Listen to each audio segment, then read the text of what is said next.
آج آپ کے چہرے پر ہنسی خوشی کے آثار نہیں دکھائی دے رہے ہیں، معاملہ کیا ہے؟ حضرت علی کچھ نہیں بولے. دوبارہ پھر حضرت خاتون جنت نے سوال کر دیا.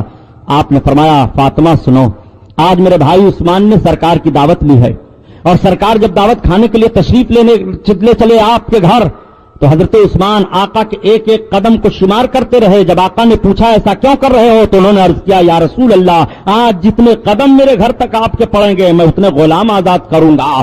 بڑے اچھے انداز سے نبی کونین کی دعوت اور اس طرح سے سرکار کے قدموں پر قربانی پیش کی ہے. اے فاطمہ، اگر کاش میرے پاس بھی اتنا سامان ہوتا تو میرے دل میں خواہش تھی میں بھی اپنے آقا کی دعوت کر لیتا.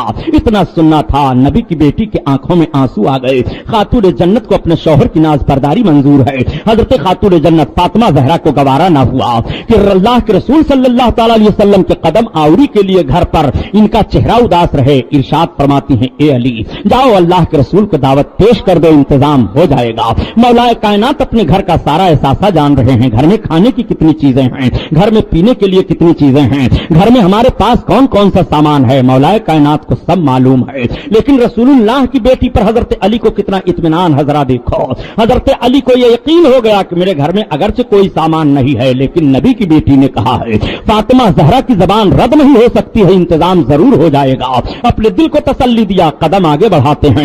نبی کی بارگاہ میں پہنچ گئے. عرض کرتے ہیں یا رسول اللہ، آج میرے بھی گھر پر آقا کی دعوت ہے. نبی کونین نے موجود صحابہ سے فرمایا چلو سب کی سب علی کے گھر دعوت ہے. حضرت مولا کائنات آ گئے.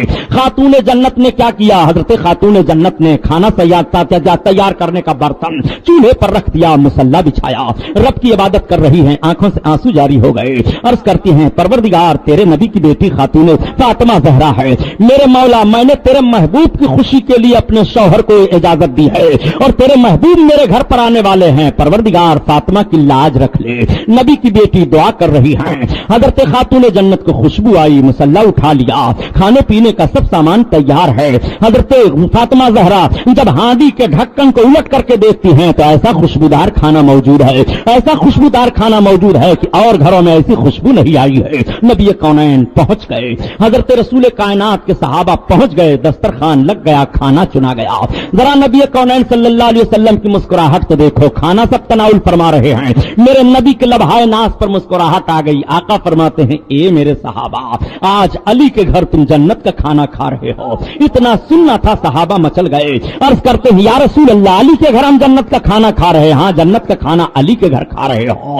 اللہ کے حبیب نے ارشاد فرمایا اے میرے صحابہ، یہ علی کے گھر جنت سے کھانا جبریل لائے ہیں، اللہ نے عطا فرما دیا ہے. پتہ یہ چلا کہ سب سے پہلے جنتی کھانا مل رہا ہے تو علی کے گھر سے مل رہا ہے، جنتی کھانا مل رہا ہے تو علی کے دروازے سے مل رہا ہے. آپ ذرا ملاحظہ فرمائیے، صحابہ خوش ہو گئے. حضرت علی کو بڑی خوشی ہے. خاتون جنت نے مصلی بچھایا، رب کی بارگاہ میں عرض کر رہے ہیں اے پروردگار، عثمان غنی نے نبی کے سامنے کھانا پیش کیا تھا، تو نے رحم کا فضل فرمایا اور تو نے عزت بخشی. میرے پروردگار جنت سے کھانا آ گیا، میرے آقا تناول فرما رہے ہیں، سرکار کے شیدائی کھا رہے ہیں. اے پروردگار نبی کونین کے قدم جتنے پڑے تھے عثمان غنی کے گھر، اتنے غلاموں کو انہوں نے آزاد کیا تھا.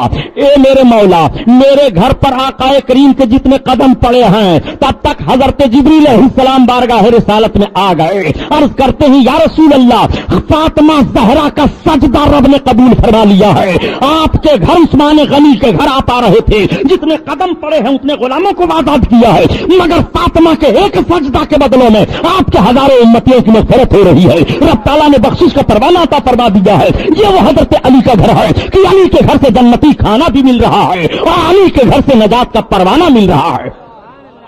آپ ذرا غور فرمائیں، حضرت عثمان غنی یہ ہیں. حضرت عثمان غنی رضی اللہ تعالیٰ عنہ، اللہ اکبر. 12 برس کم و بیش آپ نے حکومت کے فرائض کو انجام دیا. آپ عمارت کی ذمہ داریوں کو سنبھالتے رہے.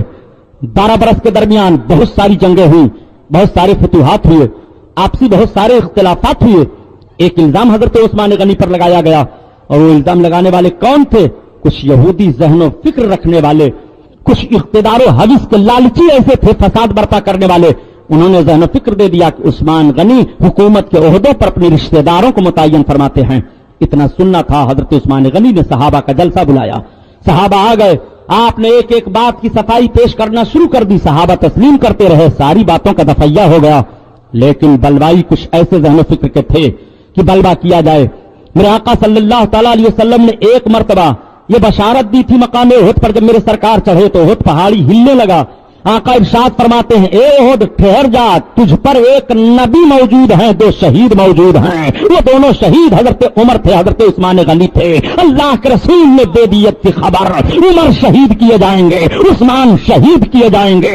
احد کی پہاڑ پر رسول اللہ غیب کی خبر عطا فرما رہے ہیں. یہ غیب نہیں ہے تو اور کیا ہے؟ آقا کریم صلی اللہ تعالی علیہ وسلم نے فرما دیا تھا حضرت عثمان غنی کو علم ہے کہ میں شہید کیا جاؤں گا.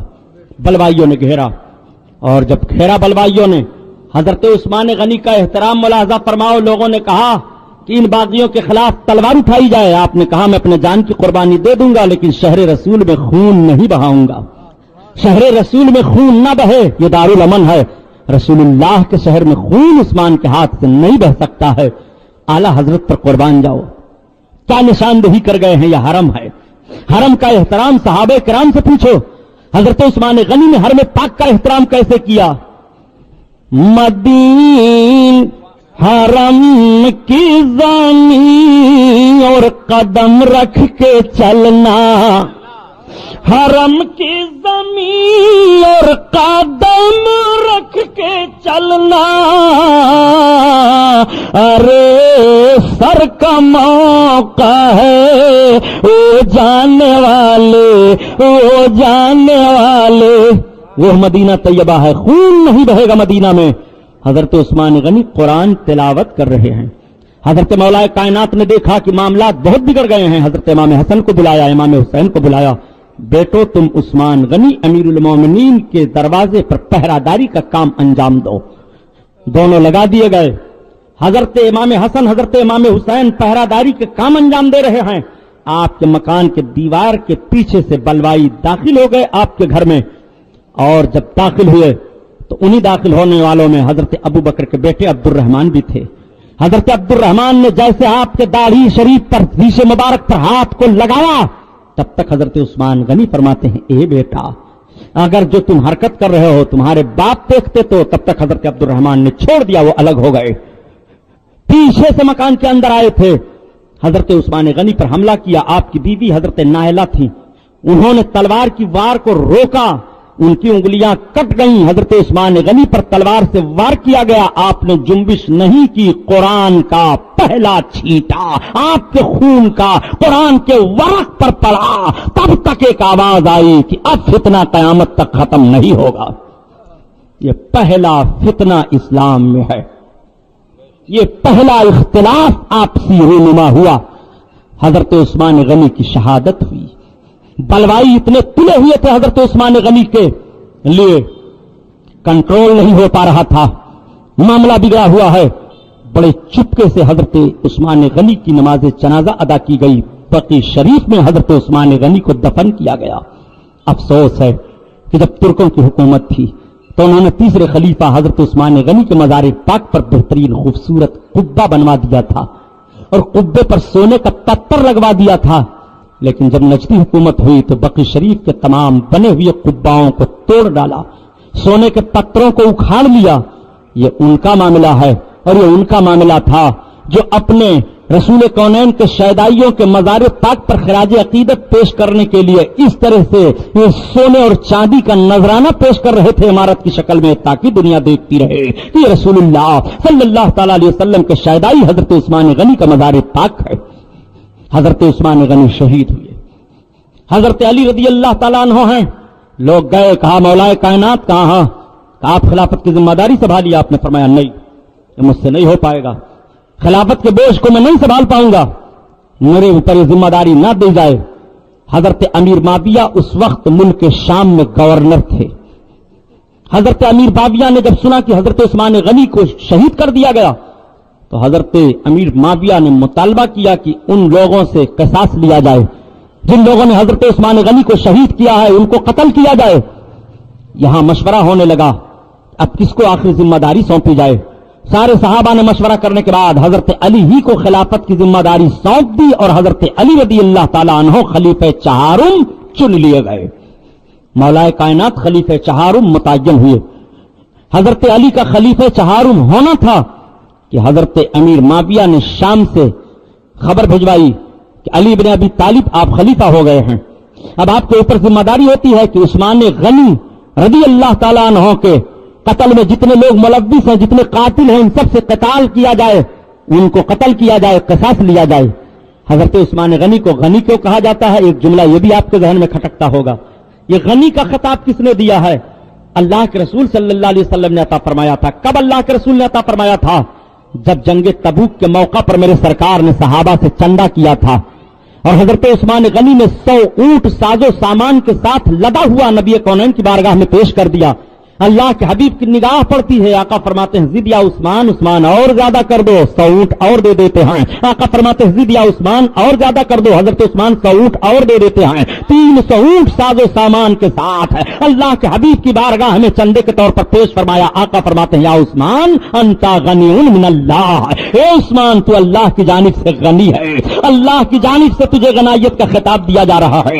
اللہ کے حبیب صلی اللہ تعالی علیہ وسلم نے غنی کا لقب حضرت عثمان غنی کو عطا فرما دیا. اسی تاریخ سے آپ عثمان غنی کے نام سے مشہور ہو گئے. آپ ذرا غور فرماؤ، حضرت عثمان غنی رضی اللہ تعالیٰ عنہ کی شہادت ہوئی، مولا کائنات خلیفہ چہارم بنائے گئے. حضرت امیر معاویہ کا مطالبہ ہونے لگا، حضرت علی کا مطالبہ ہوا کہ ابھی قاتل متعین نہیں ہو پا رہے ہیں، ابھی صحیح پتہ نہیں لگ پا رہا ہے. دیکھو شبہے کی بنیاد پر فتویٰ جاری نہیں کیا جا سکتا ہے، یہ اسلام کا قانون ہے. حضرت امیر معاویہ بھی اپنی جگہ پر صحیح مطالبہ کر رہے ہیں. علی آپ خلیفہ ہوئے ہو، ذمہ داری سونپی گئی ہے تو عثمان غنی کے قاتلوں کو قتل کیا جائے، آپ قصاص کا مطالبہ کیجئے. اور حضرت علی بھی اپنی جگہ پر اٹل ہیں اور صحیح ہیں.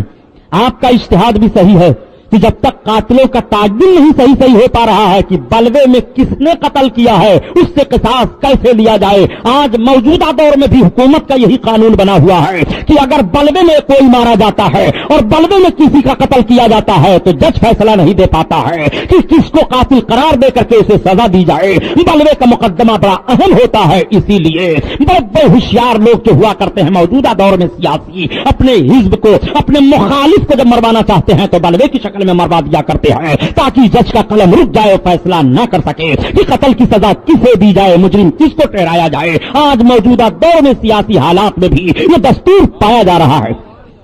حضرت عثمان غنی کے قاتل متعین نہیں ہو پا رہے ہیں.